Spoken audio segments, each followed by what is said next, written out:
Alléluia. Alléluia. Acclame Jésus, acclame Jésus. Il est Seigneur. Bien-aimé dans le Seigneur, je viens témoigner quelque chose. Et lorsqu'on a commencé notre jeûne et prière, en arrivant le mardi, je commence à sentir mal dans ma poitrine. Moi, j'ai dit, c'est quoi encore? Alors, je viens ici le mercredi. J'avais très mal ici. Et mes pieds commencent à devenir lourds. Alors, il y a la tension qui montait. Bon, je ne sais pas, mais... Alors maintenant, j'étais là, parce que je suivais les travaux qui étaient là-bas, derrière là-bas. Alors, il n'y avait même pas moyen d'aider le monsieur qui était là, parce que j'étais vraiment malade. Je me suis assis là, mais la chaise là, ça n'allait pas. Bon, j'ai dit, je cherche une chaise là, que je peux m'asseoir bien. Je regarde, j'ai vu la chaise des pasteurs. Moi, j'ai dit, je vais m'asseoir là-bas.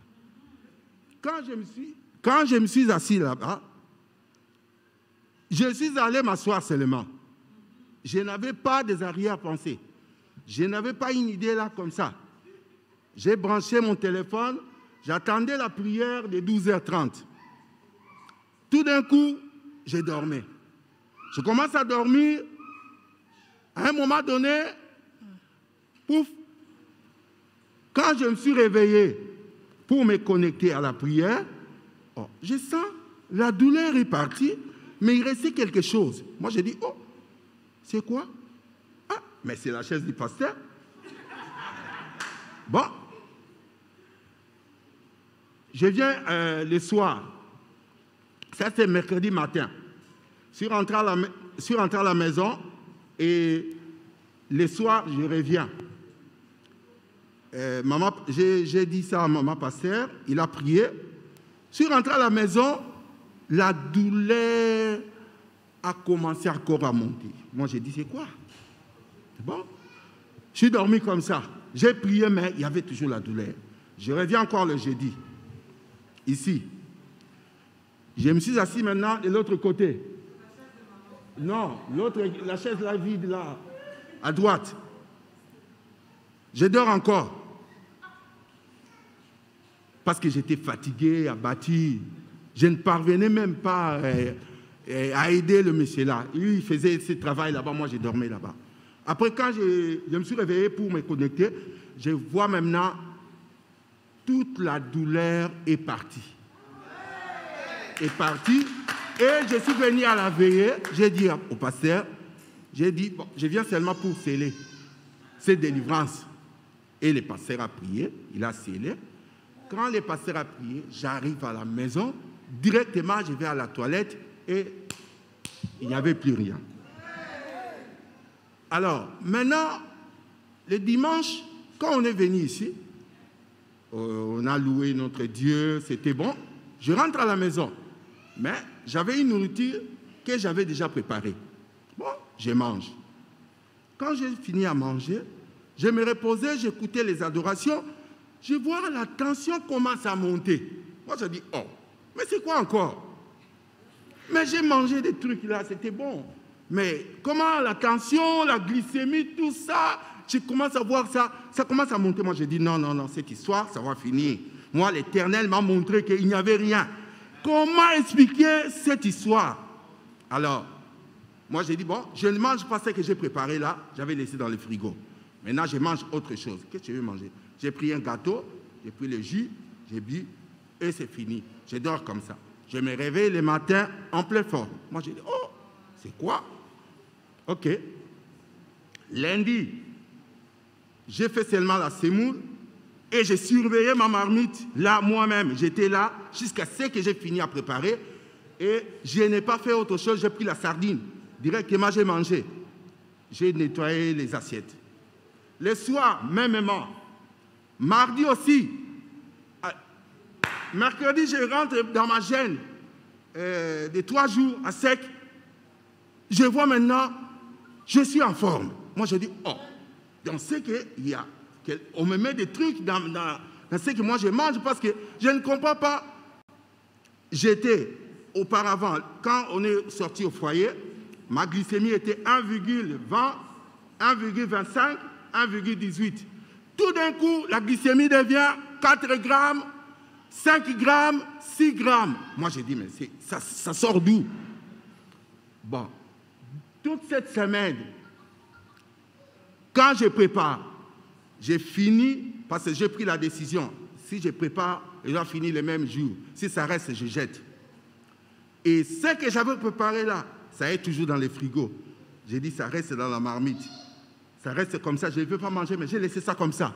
Et je commence à préparer et manger, finir le même jour. Mais je me vois en bonne santé.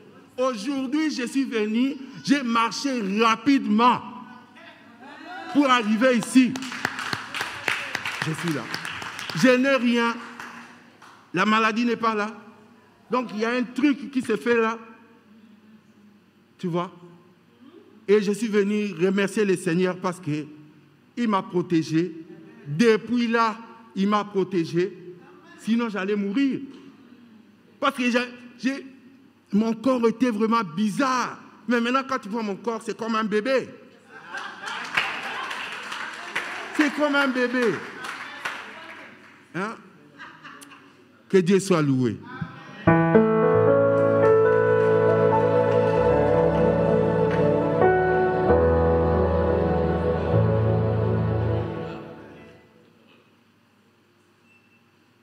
Je voulais juste intervenir. Il a dit qu'il s'est assis sur ma chaise. C'est ça, c'est ça? Voilà. Tu m'avais téléphoné pour me dire que tu allais t'asseoir sur ma chaise. Vous savez pourquoi je vous dis ça? Le Saint-Esprit, c'est le patron. C'est le maître. C'est lui qui conduit l'Église et c'est lui qui conduit chacun. C'est lui qui indique ce qu'il faut faire, quand il faut faire, où il faut faire. C'est pourquoi soyons très attentifs à ce que dit l'Esprit. L'Esprit peut te dire, va t'asseoir sur l'autel. Couche-toi même sur l'autel. Si c'est l'Esprit qui t'a dit, si tu obéis, le miracle va se produire sur l'autel. Alléluia. Si je viens maintenant, je commence par vous dire, chacun doit impérativement, une fois par semaine, venir ici et s'asseoir. C'est ce qu'on appelle la sorcellerie. Ça ne marche pas. Alléluia. Ou bien je vous dis, tous les jours, à midi, vous allez prendre l'huile d'onction et vous allez boire 4 gouttes. Tous les jours, à midi. Ça ne va pas. Alléluia. Est-ce que quelqu'un est en train de saisir ce que je dis? Je n'ai pas dit que tu ne peux jamais boire 4 gouttes d'huile d'onction à midi. C'est pas ce que j'ai dit.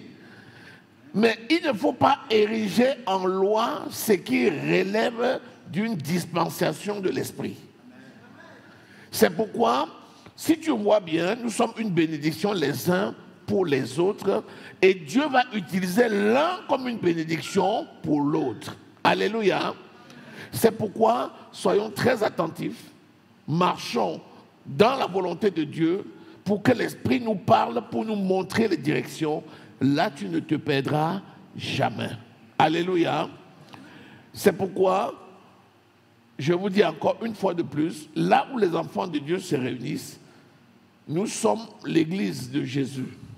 Chacun est le temple du Saint-Esprit. Et c'est nous, ensemble réunis, qui formons l'Église. Et Dieu a décidé de résider là où son peuple réside, parce qu'il habite en nous.